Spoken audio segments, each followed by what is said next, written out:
customization from beforehand, XSL, XPath. You can go back and refer to our previous webinars if need be. We'll be focusing today specifically on localization customization, and within that, obviously, specifically on PDFs as well. There's another one tomorrow regarding HTML localization. First, a little bit about myself. I believe you all know this already, but just to review, I have a background in computer science and education, experience in a number of different computer companies over the past several years, programming web applications, client-server applications, and many other types of applications. Right now, I've been working for Suite Solutions for almost 2 years, and I have a wide array of responsibilities and expertises with my position there. I've done a number of on-site and online training seminars, PDF and HTML style sheet customization projects, CMS integration with a number of different CMS systems, CMSs, and project management for a number of our clients. Suite Solutions as a whole, our mission is to increase customers' profitability by significantly improving the efficiency of their information development and delivery processes. That's our way of saying that we help you manage your information assets and do so more efficiently so that you can spend less money doing so and save money in the process.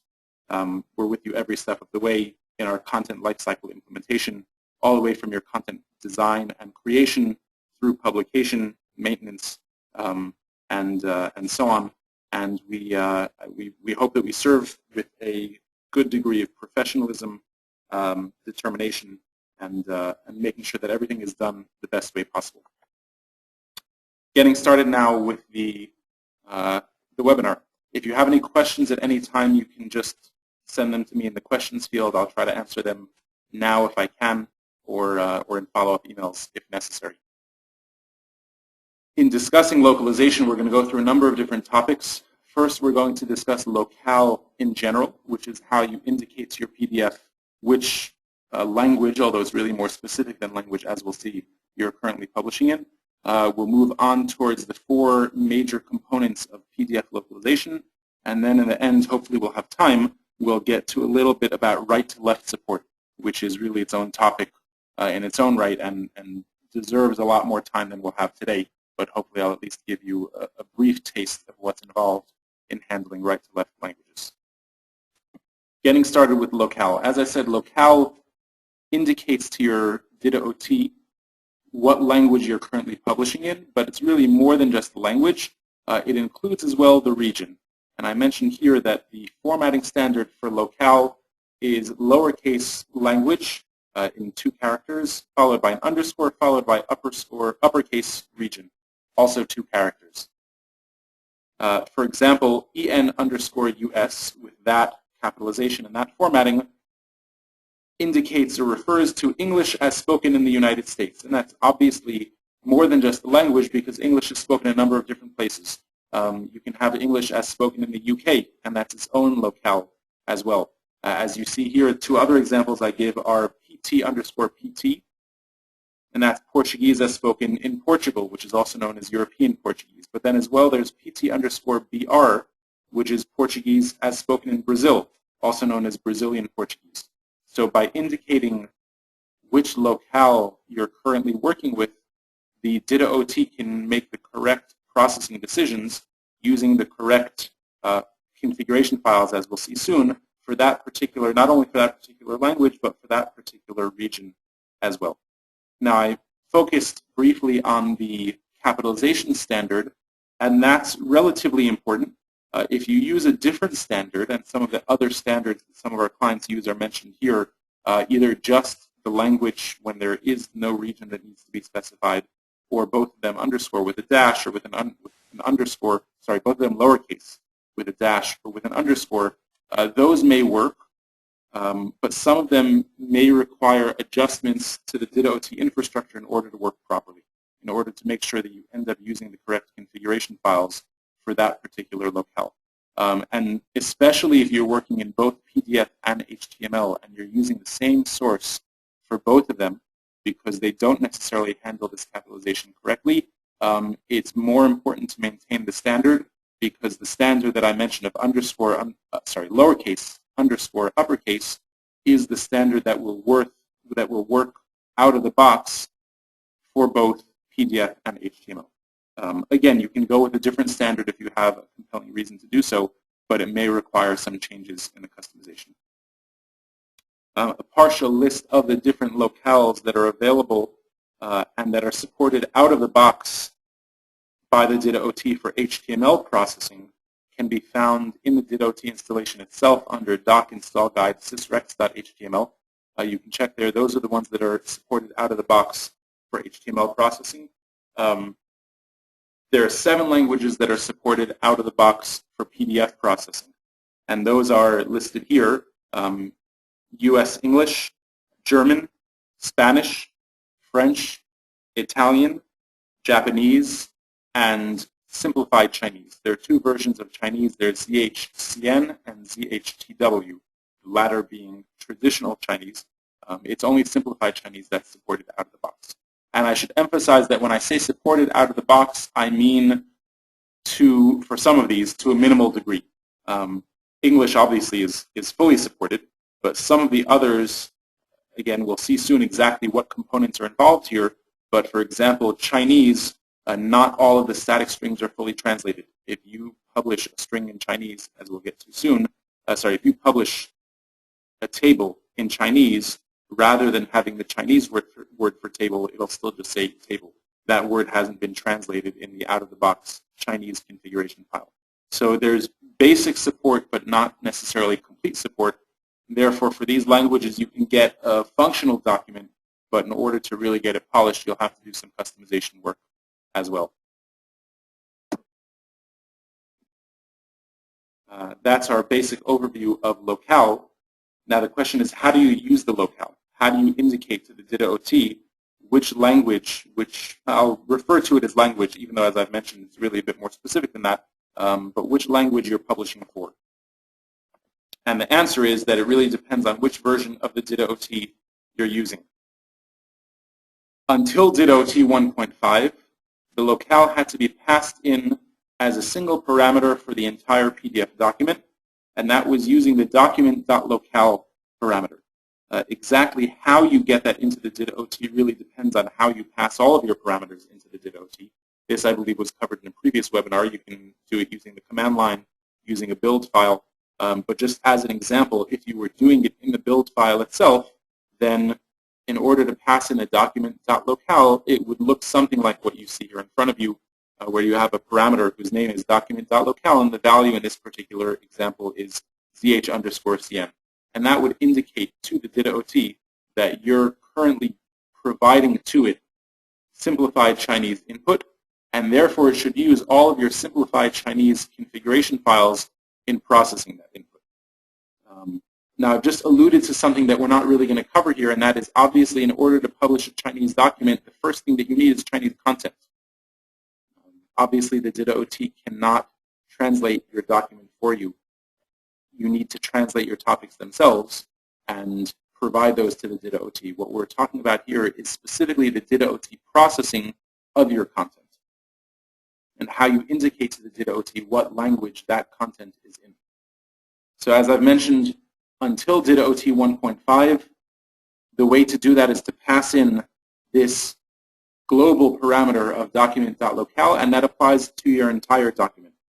However, since DITA-OT 1.5 milestone 15, there's a more flexible way of doing that, and that is to use the XML:lang attribute, which can be applied on a map, an entire map, or a particular topic. And that's a basic attribute that you set on the topic element itself, whether that be a topic or a task or a concept or a reference, or on the map, whether it be a map or a book map. You set that attribute, and the DITA-OT will dynamically look at that attribute and will process your document accordingly. So if you're giving it Chinese content, you don't need to explicitly specify that this content that I'm giving you is Chinese. It will detect that based on the XML:lang attribute that should be set in your Chinese content. Now, I mentioned that it can be set both on the map or on the topic.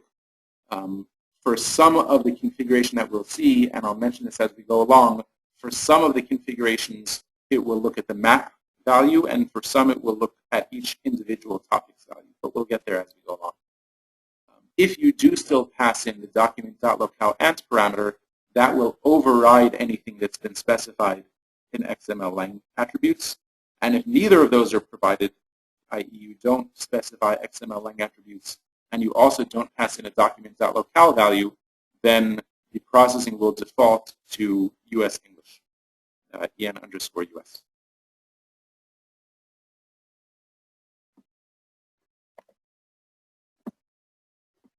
That's our basic background of locale and how you get it, how you pass it in. Any questions before we move on to the 4 major components of PDF localization?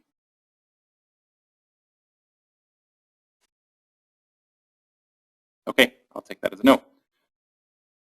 So the 4 major components of PDF localization are static strings, character sets and fonts, index grouping, and then miscellaneous, which really is a little bit more specific than what it sounds like. We'll see when we get there. First, let's talk about static strings. This refers to the fact that some of the text in your output isn't based on your content. Rather, it's inserted automatically by the transforms, and thus it won't be translated as part of your content.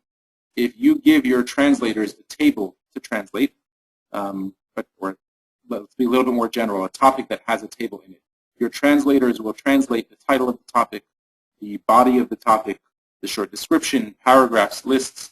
When it comes to the table, they'll translate the table title and they'll translate the table content. But if your formatting looks anything like what you see below, i.e. that your table title is preceded by, and this is the default, by the word table followed by the table number followed by a colon, that word table doesn't appear in your content, just as the number 4 doesn't appear in your content. All of that is automatically generated and inserted by the data OT at processing time. And therefore, your translators, in translating your content, won't be able to translate that word table because it's not there. It's part of the data OT configuration.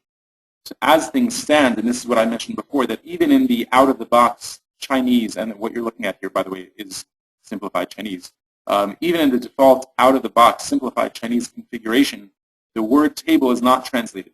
So if you publish a document in Chinese, and you do everything correctly, you pass in a document.locale of ZHCN, or you have your XML-lang set to ZHCN, by default, it will still use the English word table there. And that obviously doesn't look so great in your Chinese documents. How do you change that? So first, let's talk a little bit about the defaults. All of these default static strings that are dynamically retrieved and inserted into the document come from various language files that are in the DITA-OT installation under demo-FO CFG common vars, vars standing for variables. In that directory, there are 7 variables files, 1 for each language. And to look at one example, the English example, what you'll see there is that there's a variable named table, and the contents of that variable is the word table, followed by a parameter named number, followed by a colon, followed by a space, followed by another parameter named title. And what that means is that you can make use of that variable in order to format and structure your table titles. How exactly is that used by the DITA-OT? So there's an example right here. For that particular variable, we use the insert variable template. And looking at that example from tables.xsl, again, this is the default processing. I haven't made any changes here. If you open up tables.xsl in the default DITA-OT processing, you'll see that there is a call to that template of insert variable. It indicates that the variable that we want to include is the table variable, and that corresponds to the name of the variable, the ID of the variable that we saw previously. And then we pass in 2 parameters. This is the format here. We pass in, it's really one parameter called the parameters, but within that we have 2 parameters. And that allows us to have a dynamic number and naming convention for any of these different variables. If we want to add something else to our table format called date, for whatever reason, if we want to have that in our table titles, we could add that and then just pass in a 3rd variable without having to worry about the insert variable template being able to receive that 3rd variable. So we pass in our parameters, one of them being number, and then there's some XPath here that tries to determine the number of our table over the course of the document. And the other one being the title, and that title will be based on further XSL processing of our table title. So without getting into the details of the number and the title, the point is that we insert the variable called table, we pass in a parameter called number, we pass in a parameter called title, and those get inserted into our static string, and what you end up with is what we saw before, namely table 4 : space, the title of the table. Now if we want to change that for a different language, obviously what we need to do, the most important thing to do, is translate that word table.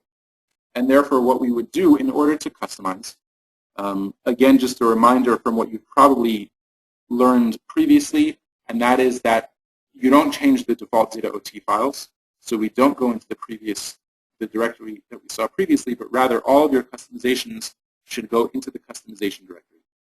All you need to do in order to have your own version for any of the 7 default languages or for any new language you start publishing in Hungarian, we'll see an example soon, you just need to drop a file into that directory, the customization /common/vars directory.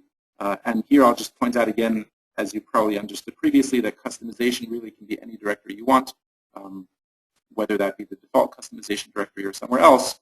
If you just drop a file in there that has that is named correctly with that same formatting convention, and in there you have your set of variables as the default files do, then you can override or even add to the set of variables that are available. So here, if we drop in our own version of zhcn.xml and we translate the word table, as you see here, that's the Chinese character that apparently means table. I don't speak or read Chinese myself, but I have it on good authority. If we drop that in with that change, then the transforms will dynamically pick up the fact that we now have a customization file there, and we'll use that file instead in inserting our static string. And then the output that we get will be correct, as you see below. Rather than having table 4, you see that same Chinese character followed by the number 4, followed by the colon, space, and then the table type. So simply by changing the locale that we pass in, or that's specified in XML lang, the .ot will go and retrieve the correct configuration file for that language and use the correct static strings for that language. Now, as you may have guessed, and I alluded to this with my reference to Hungarian, the fact that we have the entire structure in that variables file, we don't just have the string for table, but rather we have the parameters, number, the title, where the colon goes, and so on. That gives us a great degree of flexibility in customizing per language, not only to change the single string that means table, but we also have the ability to restructure and reorder. One particular example of this, my understanding is that in correct, proper Hungarian, rather than saying what would be the equivalent in English of table 4, you would say 4.table. And that's what you see here in this example. We've taken the string for table, the variable for table. Not only have we translated table to, excuse my mispronunciation here if you speak Hungarian, tablazat. Not only have we translated it, but we've also reordered it. So that now, rather than saying tablazat 4 colon, we say the number followed by a period and then a space, followed by the word tablazat colon, and then the table title. And that, when the .ot retrieves that variable, it passes in the parameters of number and title and uses the structure that has been laid out by your customized version of the Hungarian string for table.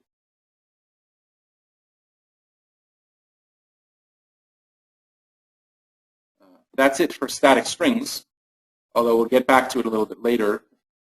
We'll see an interesting possible use of that functionality. Any questions on static strings before we move on to the next category?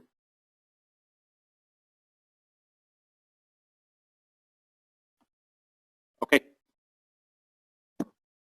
The next area of customization, localization, has to do with character sets and fonts. And that refers to the fact that your English may use one particular font, and therefore you've configured the DITA-OT to use whatever font that might be, let's say Verdana as one example. However, in your localization files, in your translated files, you may include a number of characters, especially in non-Latin alphabets, that are not available in your default font. If you're trying to publish Chinese, I'm not sure exactly what characters are available in the Verdana font, but it's certainly possible that some of the characters for the language that you're trying to publish are not going to be available in that font. And what you see on the screen in front of you is an example of what that would look like coming from the antenna house formatter if you try to publish characters that are not available in your default font configuration. Rather than being able to publish the actual characters, what you'll get are simply these squares or rectangles, depending on the context, instead of each character. In other words, it can't show you the characters that it wants to show you because the font doesn't have those characters available. You'll see that the number 4 does show up because the number 4 is available in the Verdana font, as is the colon. But all the Chinese characters that we saw previously are not available. And therefore, rather than seeing what we want to see, we see what appears to be gibberish. Some clients might refer to it as saying that the font has been corrupted, especially if they see some characters there but not other characters. It looks like a mess. They're not seeing the text that they expect to see, and they don't understand why. And therefore, obviously, in order to resolve this, we need to be able to specify particular fonts for particular languages. What you see in front of you right now is the antenna house warnings that you'll see when it tries to render a particular character that's not available in the current font.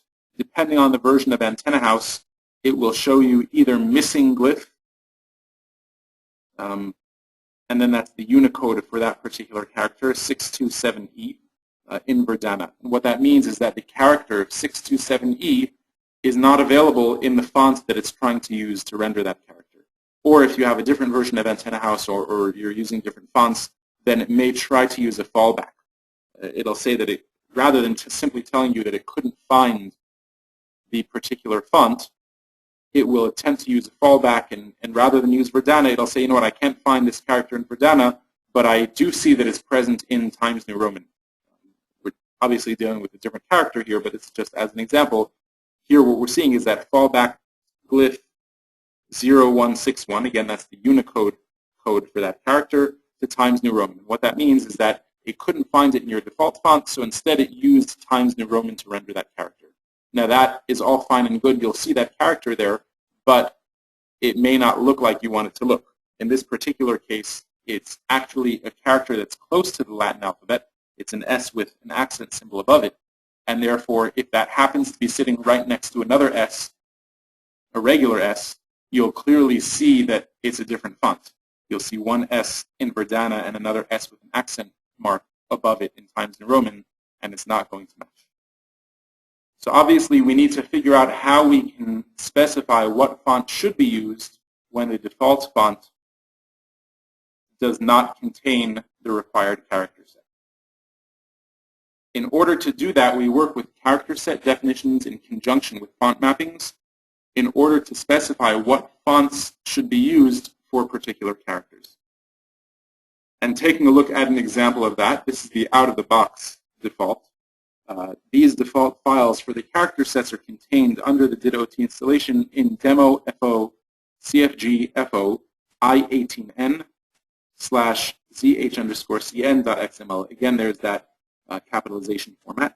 And here I'm showing you just a portion of this file, but what you see is that we specify in XML that we have a character set named Simplified Chinese. In other words, there are a set of characters that are part of the Simplified Chinese alphabet.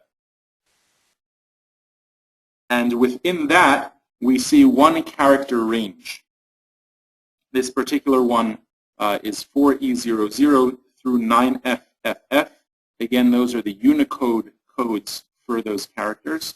And I believe that in particular, those are the CJK ideograms. I don't remember exactly what it's called, but if you look at the URL that you see towards the bottom of the screen, www.unicodemap.org, you'll find an excellent reference for Unicode codes, and that works both ways. Going back to the screen that we had seen previously, If you get an error saying that a certain character can't be found in your font, you can go to unicodemap.org and find out exactly what that character is, what character set it's part of, because they're grouped into different character sets there, Cyrillic, Russian, Greek, different CJK character sets, and so on. And you can understand then that, oh, this character set, this character that's part of a particular set of characters is not present in my font, and understand based on that that that entire character set probably should be using a different font. So in this case, we're saying that everything from 4E00 through 9FFF should be considered to be part of the simplified Chinese character set. Now that's great. We've just told it that it's part of simplified Chinese, but how does it know what font to use for simplified Chinese? And for that, we need the second part of this structure, which is the font mappings file. The default font mappings file, which is found in demo.fo cfg.fo font mappings.xml, this is again a portion taken from the default file. And this specifies that whenever a font family, which is an XSL-FO attribute, if you've dealt with the Ditto, so you've probably seen this attribute all over the place, XSL-FO, you specify a font family of sans, which is actually not a font, it's a font family. It's a category of fonts. And what we specify within that file is that whenever that font family is specified, if the character set is simplified Chinese, the actual font that should be used is Adobe Song Standard Light. And the same can be true for other languages as well. If sans is, the font family of sans is specified for English, it uses by default Helvetica, I believe. If a font family of sans is specified, then if it's the Japanese character set, it uses a different font and so on. So that's a way that throughout your entire Ditto-OT style sheets, you don't need to worry about different languages and character sets and fonts and so on. You simply specify the font family of sans. And then that gets mapped on a per language basis to particular fonts. And what we see here is that for simplified Chinese, that particular font is Adobe Song Standard -Light. Now, just to see exactly how all of that fits together,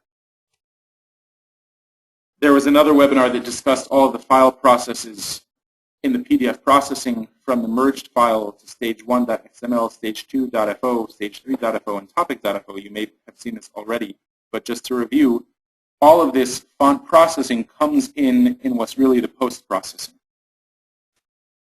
Your transforms are used to convert the stage 1.xml to stage 2.fo. And therefore, in stage 2.fo, what you see simply is your Chinese content in, for example, in FO inline. But then after that, we need to perform some post-processing in order to determine what font should be used to render those Chinese characters. And that comes in these latter stages of the processing. The character set processing, those I18N files that we saw, are used to get you from stage 2.fo to stage 3.fo. They look through that file and they identify any characters that fall within the particular character sets. So in this example, they'd see that string of Chinese and they'd say, hey, I know those characters. Those are my characters. Those are Chinese characters. And therefore, they would surround them with the tag that you see here, open topic-I18N, :text-fragment, with a character-set attribute of simplified Chinese. That's the first step. The first step is simply identifying them, saying, hey, those characters that you see in front of you, those are Chinese characters. The second step that comes in makes use of the font mapping file that we took a look at, and that's what brings us from stage 3.fo to topic.fo.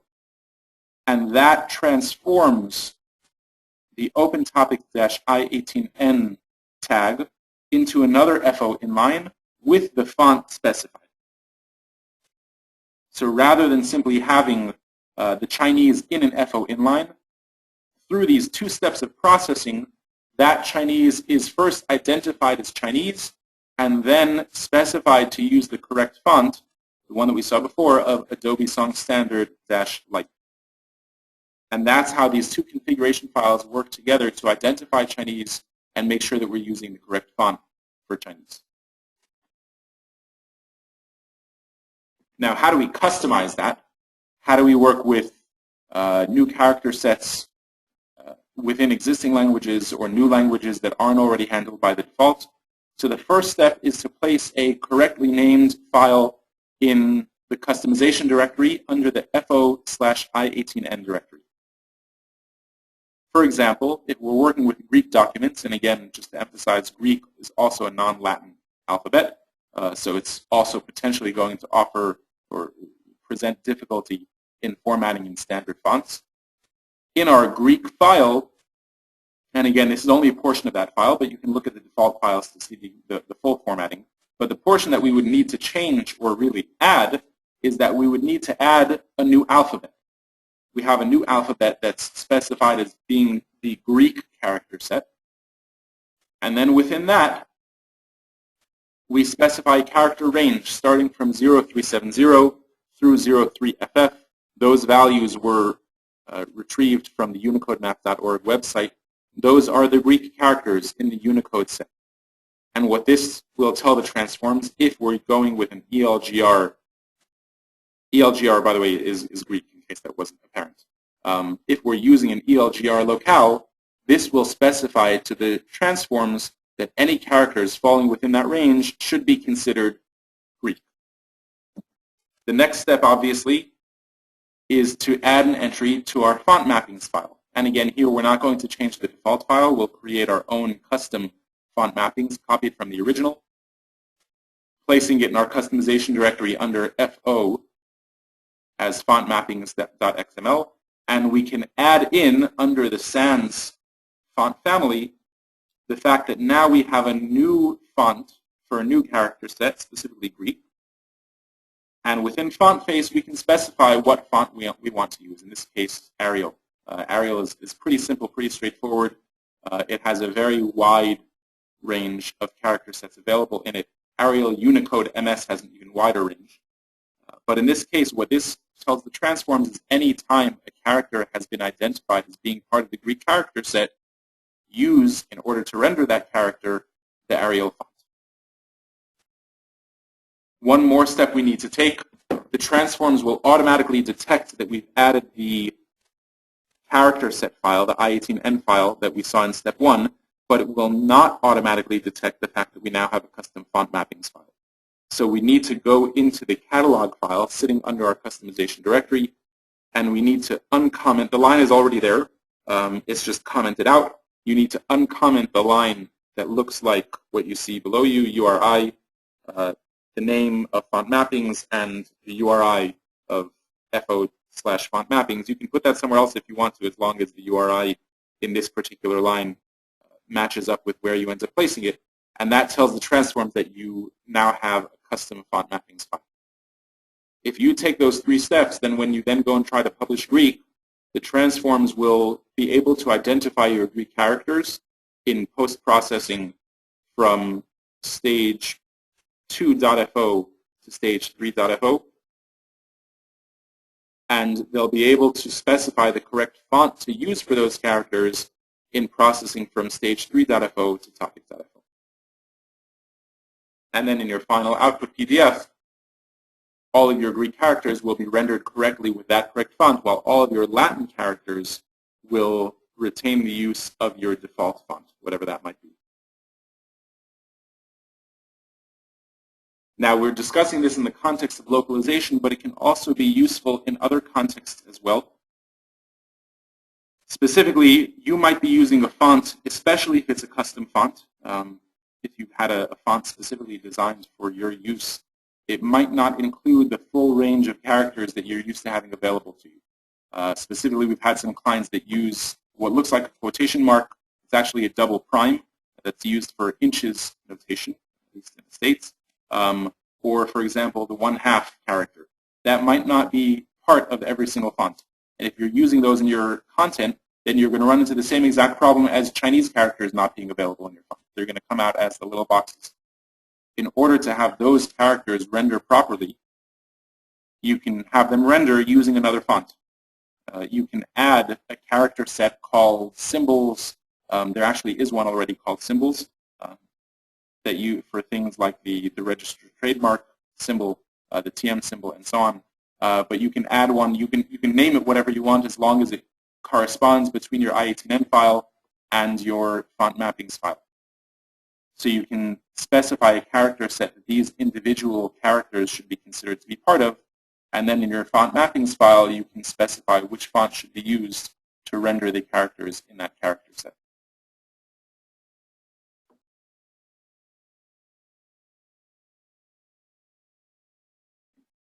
That's the end of our character sets and fonts section. Any questions before we move on to the next section?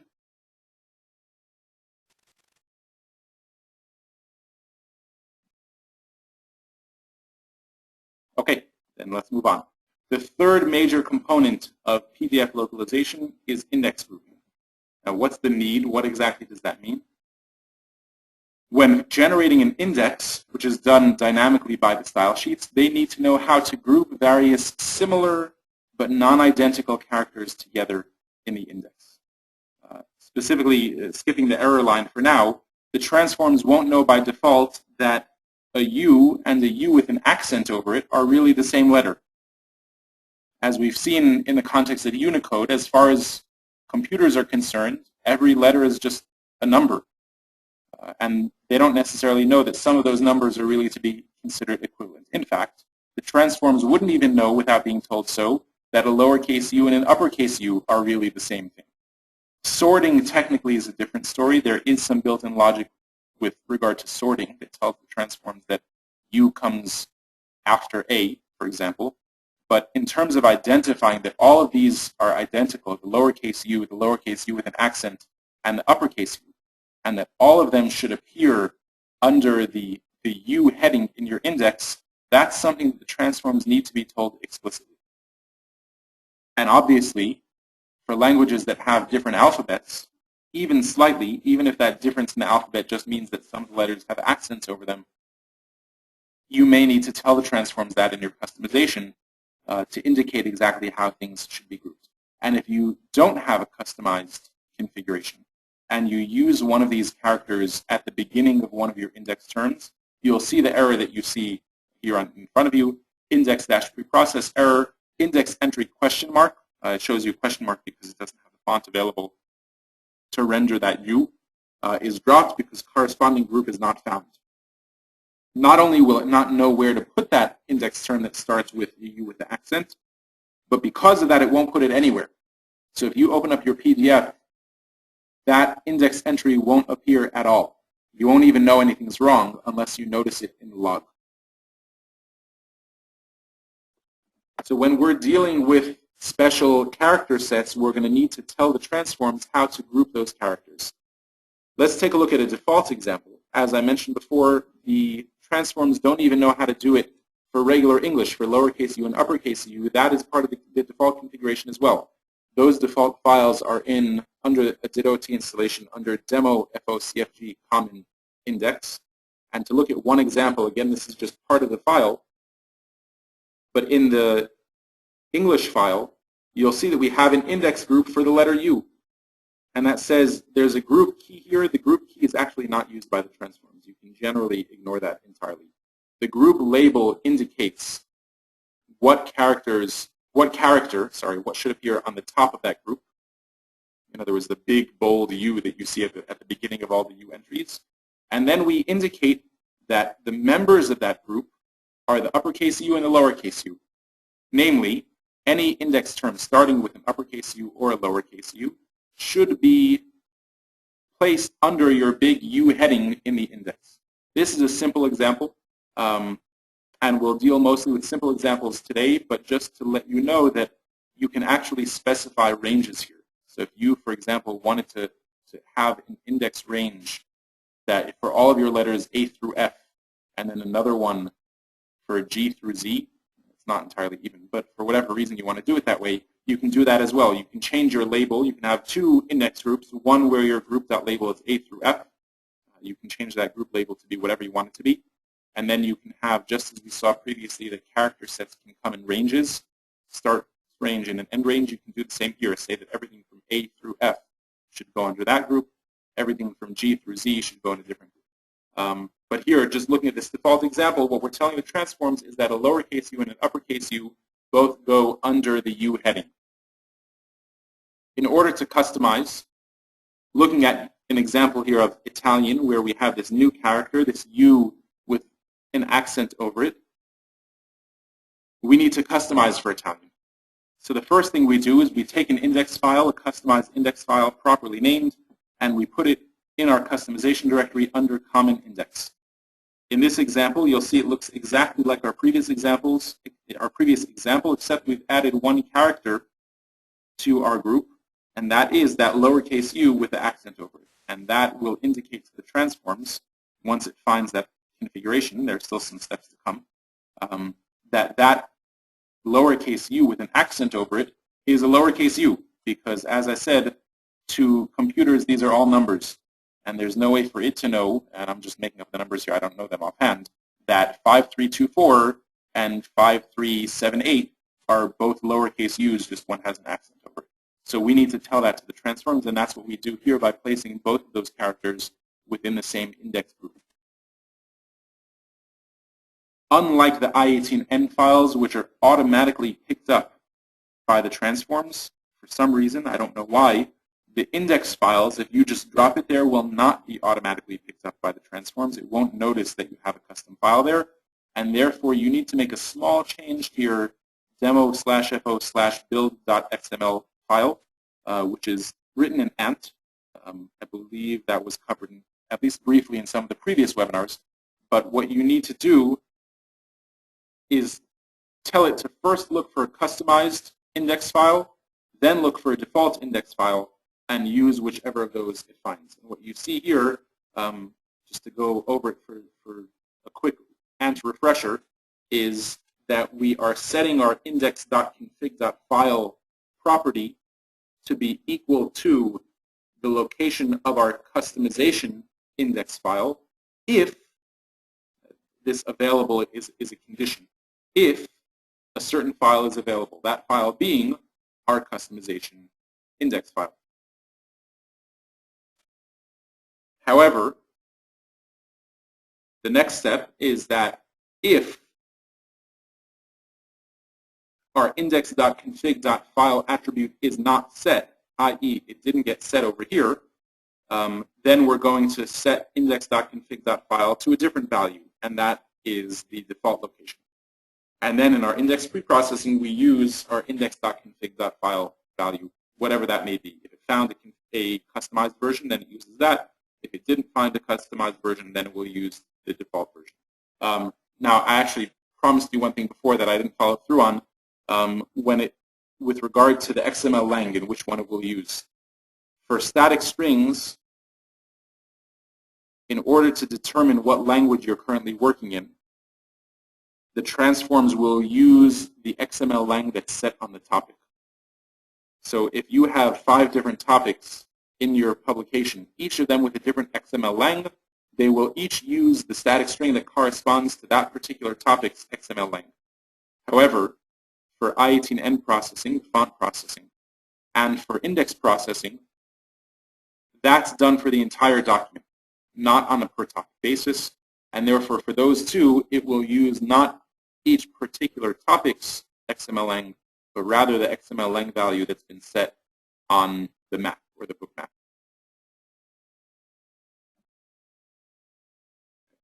That covers our topic of index grouping. Any questions before we move on?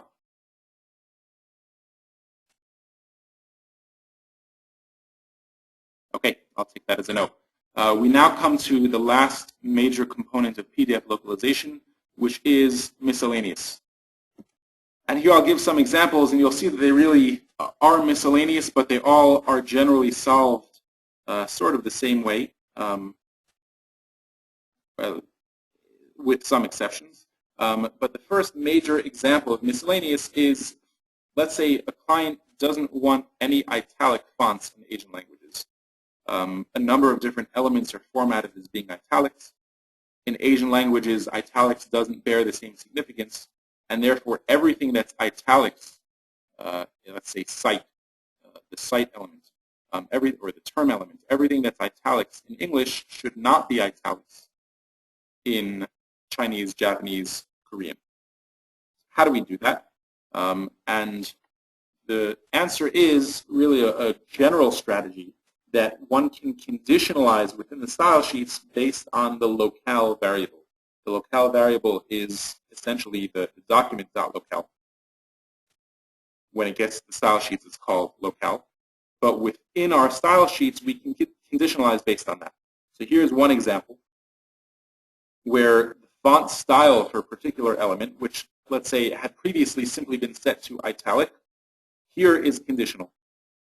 We have an XSL choose statement. When the locale is Japanese or Chinese, then we want our font style to be normal, i.e. not italics. Otherwise, if it's not Japanese or Chinese, then set it to italic. And this is a strategy that can be used more broadly, not just for italics or non-italics, but for even larger chunks of your processing. Let's say you want a different cover page layout for your Chinese document. So you can have a huge XSL choose within your cover page processing that will provide one cover page layout for English and an entirely different cover page layout for Chinese. You want different margins, you want different font sizes. All of that can be conditionalized based on the locale variable, and that can give you flexibility within a single style sheet to deal with differences between languages, between alphabets, and potentially between fonts as well. If you're using a different font for Japanese, and based on that, the font needs to be a little bit bigger, then you can do so using this conditional processing. Another example that I'll give, which goes back to our static string usage, is let's say that a client wants the UI control element to be bold in English, but in other languages, they want it to be, rather than bold, they want it to be surrounded by brackets. That should be the indication of the UI control element. And the approach that can be taken here goes back to our static strings file. Static strings doesn't necessarily need to be only for translations. It can be for any string that's inserted by the transforms based on language. So in this particular case, we can have a new variable that we put into all of our static strings files called UI control before and UI control after. And for this particular language, for Japanese, before the UI control, we want an open brackets, and after the UI control, we want to close brackets. And then when we process the UI control, all we need to do is insert that variable, UI control before. Oops, there's a typo here. I'm sorry, I copied and pasted. UI control before the UI control text. Then we process the text of UI control. And then after the UI control, this should be UI control after. We would insert that text to close brackets. In Japanese, we would have open brackets and close brackets. If in another language we wanted open quotes and close quotes, we could do that as well. And if there's a language for which we don't want any text before and after because we're simply bolding it, we can simply leave these blank, have it as an empty variable, and then no text will be inserted before or after. Now this approach of using the static strings can also be used for text that doesn't even appear in your document. We saw one approach on the previous page of having italic or normal in the style sheets, but potentially the text of italic and normal can be stored in the static strings file. And then all we need to say is that the font style for a particular element should be equal to whatever value we retrieve from our static strings file. For English, we'll retrieve the text italic, and therefore the font style will be equal to italic. For Japanese, we'll retrieve the text normal, and therefore the font style will be normal. So even though those words, italic and normal, don't actually appear in your visual PDF, they're being used by the transforms to help generate the FO file, which is then rendered into your visual PDF. So this static strings file can really be used more broadly than what we saw before of just translated text. It can be used for different notations or for different attributes that you want to store individually for each particular language. The final miscellaneous example we'll see is an example of a client who wants sublists in Greek documents to be lettered with Greek letters. In other words, rather than ABC, it should use alpha, beta, gamma. And in order to do that, we can use the format attribute on the XSL number element. XSL number by default will give you 1, 2, 3. You can give it a format attribute of, let's say, format equals uppercase A, and then you'll get uppercase A, uppercase B, uppercase C. You can give it a format of lowercase a period, and then you'll get lowercase a period, lowercase b period, lowercase c period. Or, for foreign languages, you can give it various format values that correspond to those languages' alphabets. What you see here in front of you is the format value that should be used for Greek lettering. 03B1 will give you an alpha, beta, gamma. And you can see in the antenna house documentation at the location specified on your screen, if that's where you have antenna house installed, it gives you the full list of different format values to be used for different languages. And obviously this format value would be conditionalized within your style sheets. If it's an English document or French or German, use lowercase a. If it's Greek, use this 03B1.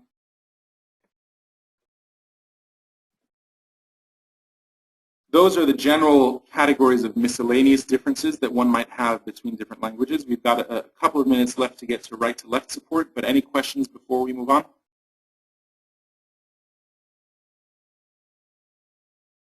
Okay, then just a quick touch on right-to-left. As you may know, there are a few languages out there that don't go from left to right as English and even Greek and Chinese do, but rather they flow from the right side of the page to the left side of the page. Obviously, that needs to be handled because by default, not only will the text flow in that direction, but the entire layout of your document will be in that direction. When you have a list, the list number will be on the left side of the page with the content to the right. When you have a table, the first column will be on the left, and the second column will be to the right of that, and the third column will be to the right of that. If we want to flip the layout of our document for right-to-left languages such as Hebrew and Arabic, and that includes flipping both the entire layout as well as specifically, as I mentioned, lists, tables, and so on, we need to set the writing mode attribute on the root of the document. And that's as simple as what you see in front of you, that in the FO root attribute set, which is what gets applied to the FO:root element in your FO file, we need to set the writing dash mode attribute with the appropriate value for that language. And here we conditionalize it. If the locale is Arabic or Hebrew, we set the writing mode to be RL-TB. That stands for right to left, top to bottom. Apparently there's also support, I'm not sure how well this is supported, for bottom to top. But at least here we're just dealing with right to left, left to right. So Hebrew and Arabic are right to left, top to bottom. Everything else is left to right, top to bottom. If you set that single attribute and regenerate your PDF, you'll see that everything has been flipped. Your text is flowing from right to left. Your list numbers are on the right with the text to the left of that. Even the tables are flipped. The first column is on the right. The second column is to the left of that. The third column is to the left of that. That's the major component of right-to-left processing. The other major component,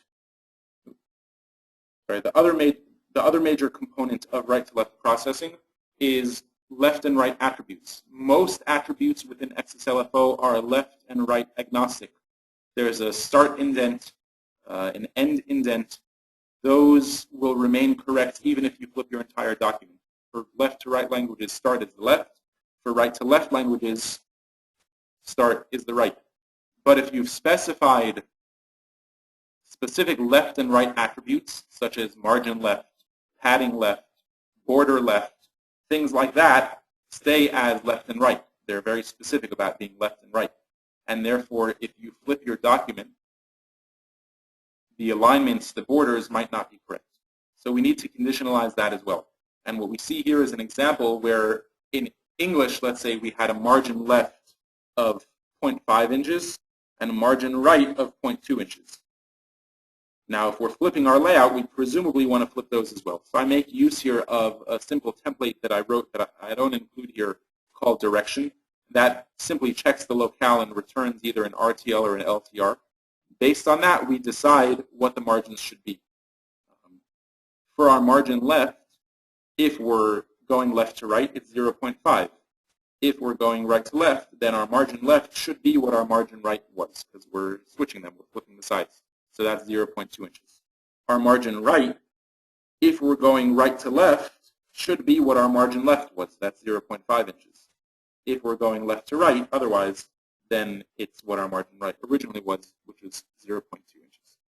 Those are the two major components of right to left language configuration, the writing mode that flips the entire document and some conditionalized processing for some of our left and right attributes.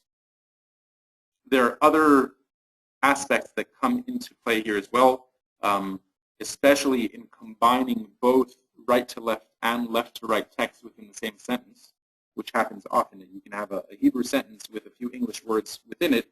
The layout there can get complicated, especially with some bugs in some of the rendering software. In HTML as well, it can get complicated, as you'll hear tomorrow. That needs to be handled specifically. But this was just a quick taste of what needs to be taken care of in order to get your right to left documents looking like they're going from the right to the left. And that ends our little right to left section, which concludes our webinar on localization of XSL-FO style sheets for PDF. Any questions before we officially conclude?